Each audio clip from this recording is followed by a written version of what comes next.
In the previous section, we showed that nuclei with Z greater than 83 are unstable and will spontaneously disintegrate over time. This process is called radioactivity, and certain kinds of particles and/or photons are released by these nuclei. They truly do break apart, and stuff comes flying out of them. These particles and photons are collectively called rays, and were studied by Rutherford around 1900. Three kinds of rays are produced by naturally occurring radioactivity: alpha rays, beta rays, and gamma rays. They are named according to the first three letters of the Greek alphabet, alpha, beta, and gamma, to indicate the extent of their ability to penetrate matter. Alpha rays are the least penetrating, being blocked by a thin sheet of lead, whereas beta rays penetrate lead to a much greater distance, approximately 0.1 millimeters. Gamma rays are the most penetrating and can pass through an appreciable thickness, approximately 100 millimeters of lead. The disintegration process that produces alpha, beta, and gamma rays must obey the conservation laws of physics. These include the conservation of energy and mass, linear momentum, angular momentum, and electric charge. We now add a new property to the conservation list: the nucleon number. In all radioactive decay processes, it has been observed that the number of nucleons, protons plus neutrons, present before the decay is equal to the number of nucleons after the decay. Therefore, the number of nucleons is conserved during a nuclear disintegration. The three types of radioactivity that occur naturally can be observed in a relatively simple experiment. Here, a piece of radioactive material that is producing all three types of radiation is placed at the bottom of a narrow hole in a lead cylinder.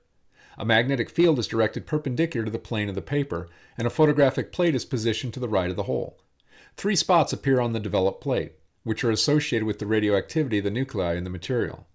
Since moving particles are deflected by a magnetic field only when they are electrically charged, this experiment reveals that two types of radioactivity, alpha and beta rays, as it turns out, consist of charged particles, whereas the third type, gamma rays, does not. Let's look at each type of radioactivity more closely. First, alpha rays. When a nucleus disintegrates and produces alpha rays, it is said to undergo alpha decay. Experimental evidence shows that alpha rays consist of positively charged particles, where each one is a helium-4 nucleus. Thus, an alpha particle has a charge of plus 2e and a nucleon number of A equals 4. Since the grouping of 2 protons and 2 neutrons in a helium-4 nucleus is particularly stable, it is not surprising that an alpha particle can be ejected as a unit from a more massive unstable nucleus. Let's consider the radioactive decay of a uranium-238 atom as an example of alpha decay. The following figure shows this disintegration process. The original nucleus is referred to as the parent nucleus, and the nucleus remaining after disintegration is called the daughter nucleus. Upon emission of an alpha particle, the uranium-238 parent is converted to the thorium-234 daughter, which is an isotope of thorium. The parent and daughter nuclei are different, so alpha decay converts one element into another. This process is known as transmutation. For a transmutation to take place, there must be a change in Z number. Electric charge is also conserved during alpha decay. For instance, 90 of the 92 protons in the uranium nucleus end up in the thorium nucleus, and the remaining 2 protons are carried off by the alpha particle. The total number of 92, however, is the same before and after the disintegration. Alpha decay also conserves the number of nucleons, because the number is the same before 238 and after 234 plus 4. Consistent with conservation of electric charge and nucleon number, the general form for alpha decay is given by the following. When a nucleus releases an alpha particle, it also releases energy. The energy released appears as kinetic energy of the recoiling thorium-234 nucleus and the alpha particle, except for a small portion that is carried away by a gamma ray. Now let's look at beta decay. There are several types of beta rays. The previous figure showed that one type of beta ray is deflected by the magnetic field in a direction opposite to that of the positively charged alpha rays.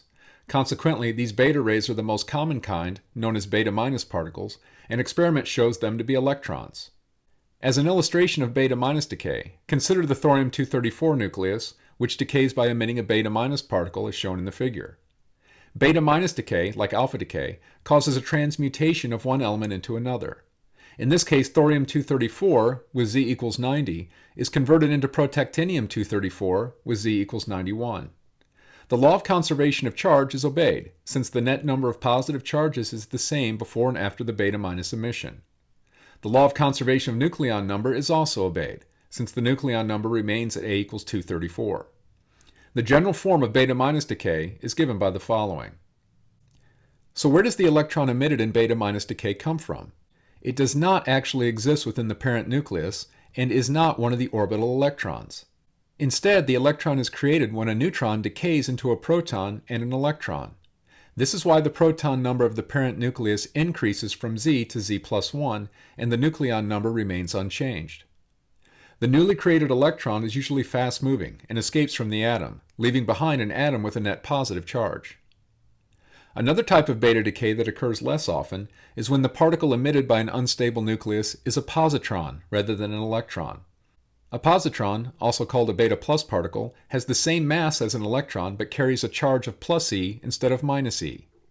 The process for beta plus decay is given by the following.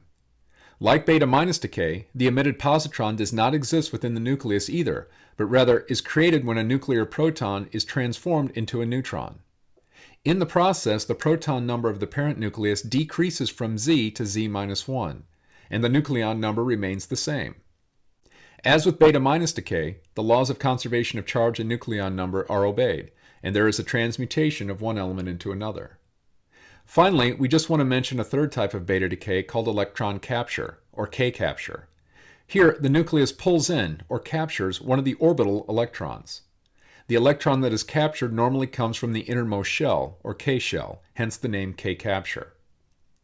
Now we turn our attention to the third type of radiation, gamma rays. In our study of atomic structure, we discovered that the energy levels of the electrons in an atom are quantized, meaning they can only take on discrete values of energy. And in making transitions between higher energy states and lower ones, the atom emitted a photon whose energy was equal to the difference in the two energy levels. It turns out the energy levels of a nucleus, like atomic energy levels, are also quantized. When a nucleus makes a transition from an excited energy state, denoted by an asterisk, to a lower energy state, a photon is emitted. However, since nuclear energy levels are millions of times greater than atomic energy levels, the energy of the emitted photon is also much greater. In fact, it lies in the gamma ray part of the electromagnetic spectrum. The gamma decay process, in general, is written as follows, where a parent nucleus in an excited state makes a transition to a lower energy state and emits a gamma ray. Unlike the other forms of radiation, gamma decay does not involve a transmutation, as the Z number does not change.